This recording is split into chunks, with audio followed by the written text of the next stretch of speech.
Thank you very much. I do appreciate that Chris recognizes I'm Jedi and not Sith. So a little bit about me before we get started and why I'm doing this talk at all. Currently, I work at Microsoft. I'm back there after I took a 7-year break, but I'm back for the last month. And I'm working on open source security across Microsoft. And if you were at SAS 2 years ago in Cancun, you saw me talk with Jake Koons, I'm sure you were all there, about open source security. It's kind of my jam. But today's talk is about something I did long ago, before I ran a red team, before I was a PCERT case manager handling application vulnerabilities at BlackBerry, before I did data analysis. My background and training is in behavioral psychology. So today we're going to talk a little bit about using principles of behavioral psychology to get people to do what you want them to do, aka Jedi mind tricks. So our agenda today is pretty simple. I've got 20 minutes and about 18 slides, so we're going to go ahead and get started.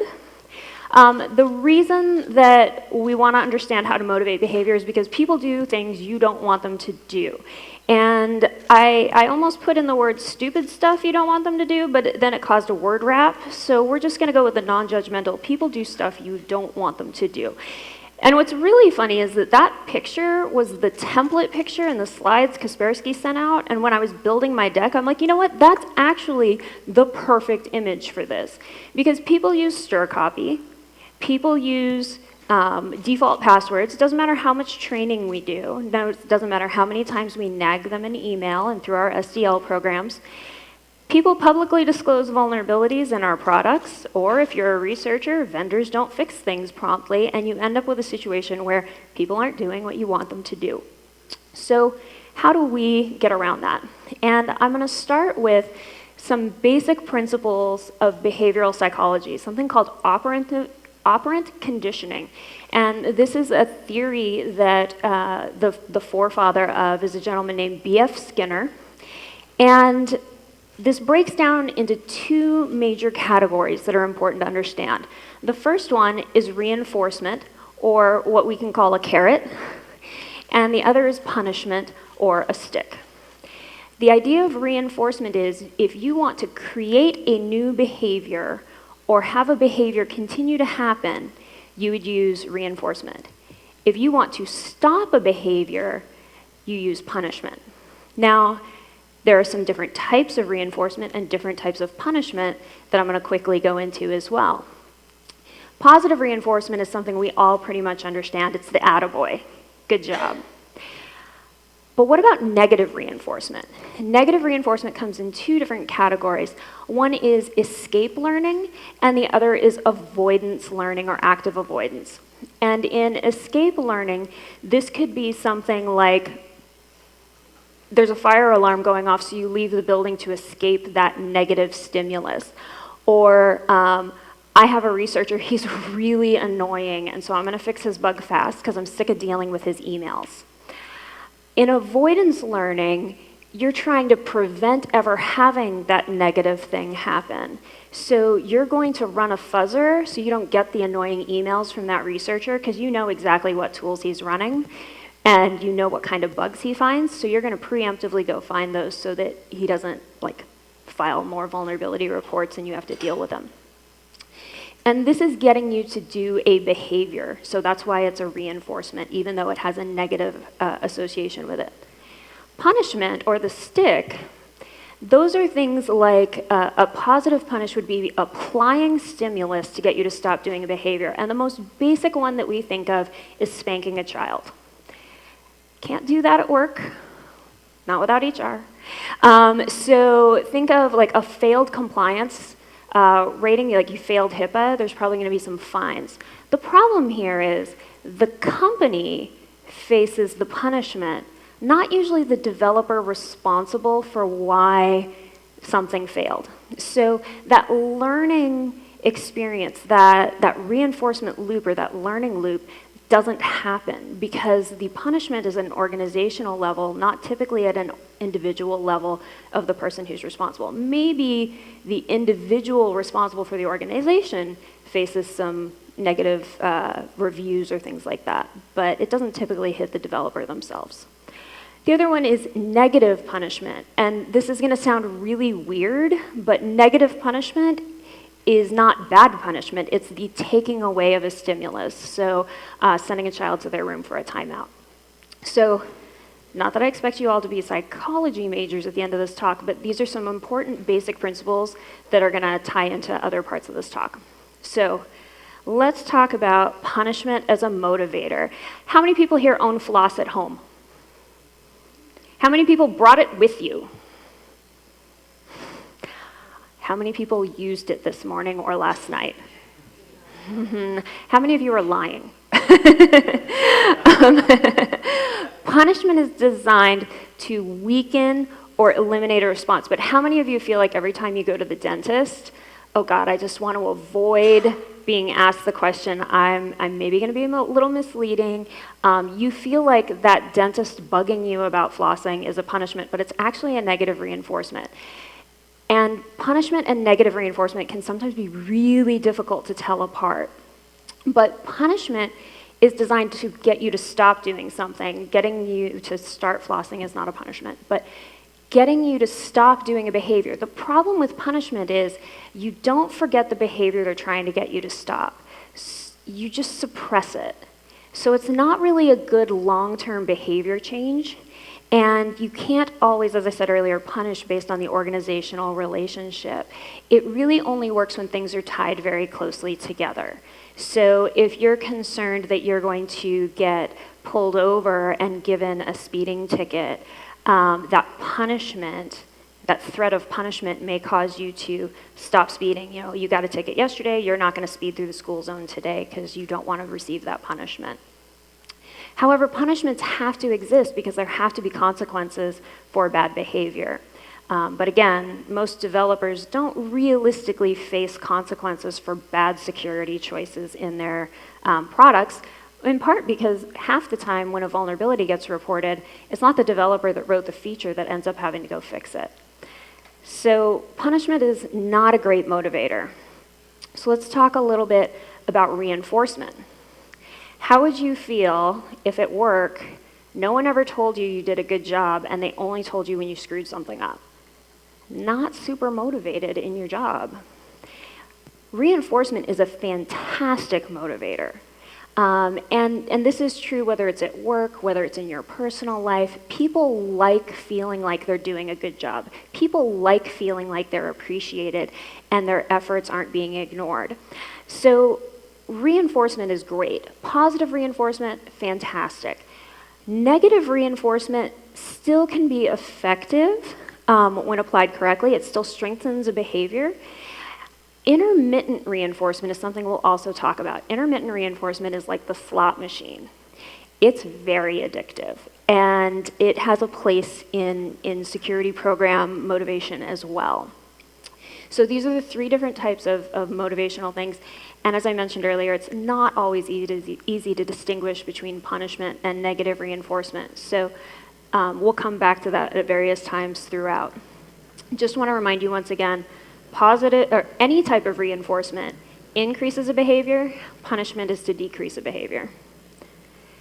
So what's another fancy, hot new term for motivation lately? Gamification. Everyone's talking about gamification. I'm going to gamify my SDL. I'm going to gamify my bug bounty. Well, gamification is reinforcement principles that are used in the gaming community and in gaming development. And these tie into people's desire not only for feeling a sense of achievement and accomplishment, but sometimes into their desire to compete and feel like they're the best at something. Things can involve virtual points that have no intrinsic value in the real world. It's not always about money in your paycheck. Sometimes it's about being top of the hill and being like, I'm Hackaday champion at my workplace for the month because I closed the most bugs in our dev queue. Not by just saying won't fix, but I actually fix them and I close the most bugs. And so how can we gamify our SDL programs? Because what you'll see there in that nice little chemistry thing there, that's dopamine. People really like dopamine. And when they feel like they've won something and that little flag goes up the Mario flagpole, they get that dopamine hit and they get more excited to play the next level. So how do we introduce this into our security programs? So how do we introduce this into our security programs? Because, this is how we motivate security today. Rules, compliance, policy, standards, regulation, law, negative reinforcement. There's not a single thing on there that's a positive reinforcing measure that makes someone say, yeah, I want to take security training this month, or hey, I'm going to get better at my threat modeling. You know why I want to get better at my threat modeling? Because I'm sick of my security team nagging me. That is not a positive reinforcement. And so we continually in the security industry threaten pain if you don't comply. And so fundamentally, this is wrong. We are doing it wrong. Rewards are way more effective than punishment or negative reinforcement in motivating desired behavior. Ask yourself, what's in it for me? If you're the person on the receiving end of this security program or security policy, why would you want to do it? Like, how do you get rid of that stick and put a carrot out there for people? We need to deploy more carrots. So coming back to the flossing question, I talked with a few people leading up to this presentation about what my talk was about. And I tried to boil it down to, it's about motivation and behavior. Do you floss on a regular basis? And I had two people say yes. One of them said, my dentist said to me, you only have to floss the teeth you want to keep. My dentist said that to me and it didn't do shit. I'm like, I got crowns, half my teeth aren't mine. What do you mean the teeth I want to keep?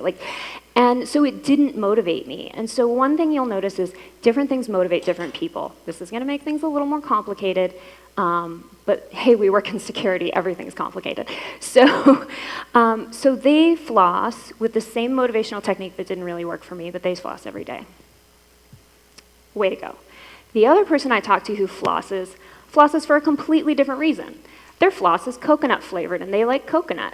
Plus, it's kind of an expensive floss. It's made by Gwyneth Paltrow's brand and they feel pretty shishi when they floss with it. It's kind of cool. And honestly, I like coconut and I'm actually probably gonna go spend $8 on a thing of floss because I'm like, well, okay, I would actually floss if my floss tasted like coconut or strawberry or orange, because that could make it a little more interesting, a little more fun. So just think about what's in it for the person you're trying to get to change their behavior and how can you motivate them. So first off, well, most people when they think of gamification, they think, I'm going to put an achievement unlocked badge on that. And that's cool up to a point, especially if the task you need people to do is repetitive. Repetitive tasks get boring really easily. So we're going to go through three different types of tasks and what kind of gamification or reinforcement model works best. So if, after you've got, a couple of badges, how do you keep interested? Maybe you need to introduce micro games or new elements into the repetitive task. You play Candy Crush for a while and then you get to the jelly level. And then you play for a little bit more and you get to the bubblegum level. And the actual functionality of the game hasn't changed. It's just a little something to make it more interesting. And your level as a competitor is tied to how many stages you've completed. So for an example of how we could do this, you could recognize developers that meet their vulnerability fix SLAs instead of, recognize them positively and show them leveling up a leaderboard for fixes instead of just reporting negative report cards to their executives. Here's how far out of SLA you guys are. We always report the negative. Getting back to Chris's talk yesterday about celebrating failure. How about if we actually celebrate successes and talk about, here are the developers on your team that are completely crushing it.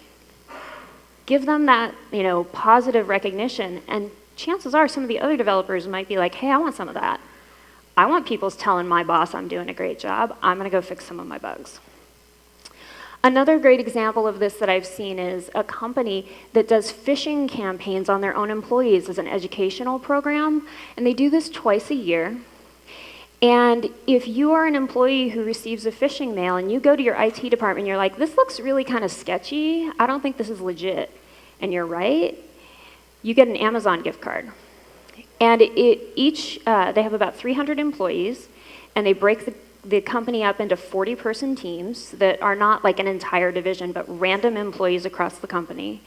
And if a certain percentage of your team successfully identifies a phishing mail, your team gets taken out to a team lunch.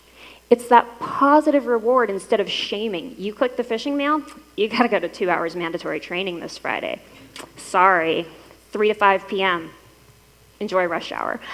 So they're looking at it as how do we positively make an educational opportunity for our employees instead of having it be something, oh God, I've got to find the fish mail. I'll just report everything because I don't want to get sent to training again.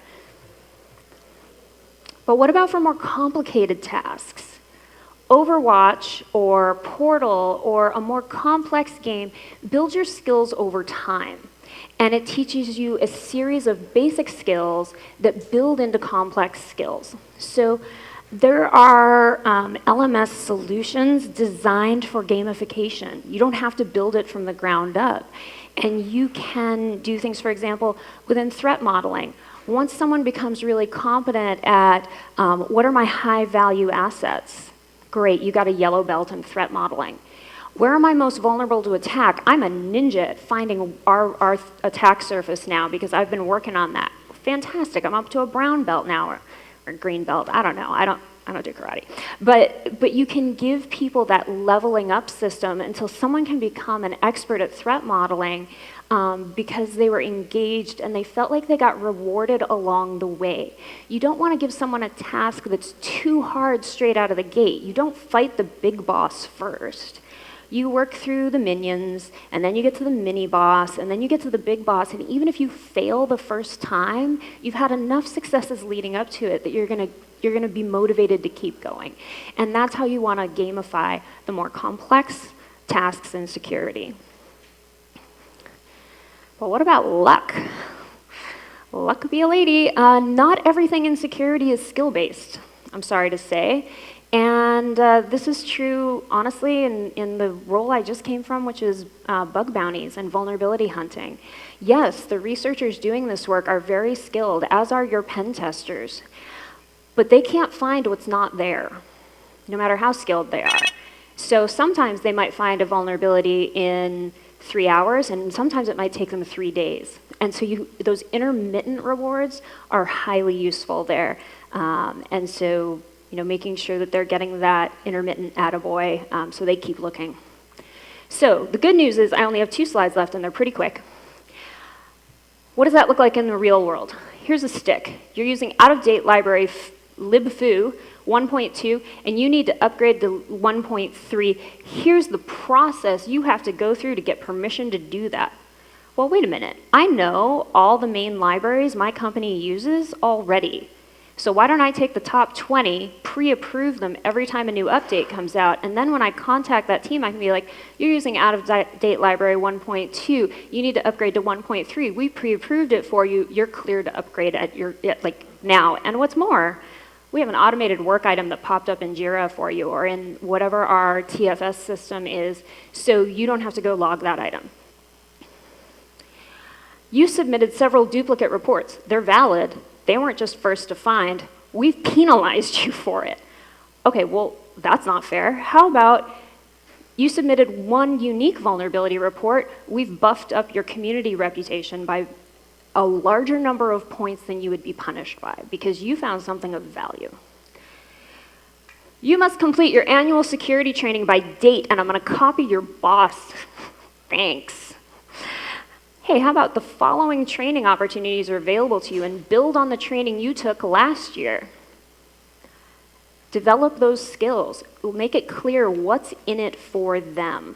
Oh, and hey, by the way, when you successfully complete your next training module, it's going to show up on your career dashboard as a good thing. So my main takeaways for you today are, do you want to create a behavior or stop a behavior? Is it simple, complex, or luck-based? What's in it for the person you're trying to get to do something? Think about that. Think about how they're going to feel about motivating themselves out of their chair to work on the thing you want them to do. And something we didn't touch on today because there wasn't time, be careful not to accidentally reward bad behavior. But at the end of the day, all of this might sound like work and might sound complicated. Yeah, that's our job. And so we've got to make the time and the effort to invest in motivating people to do the right security decision so we're not constantly playing whack-a-mole and constantly running around telling people how they've failed, but start telling people how they're doing the right thing. So, thank you very much.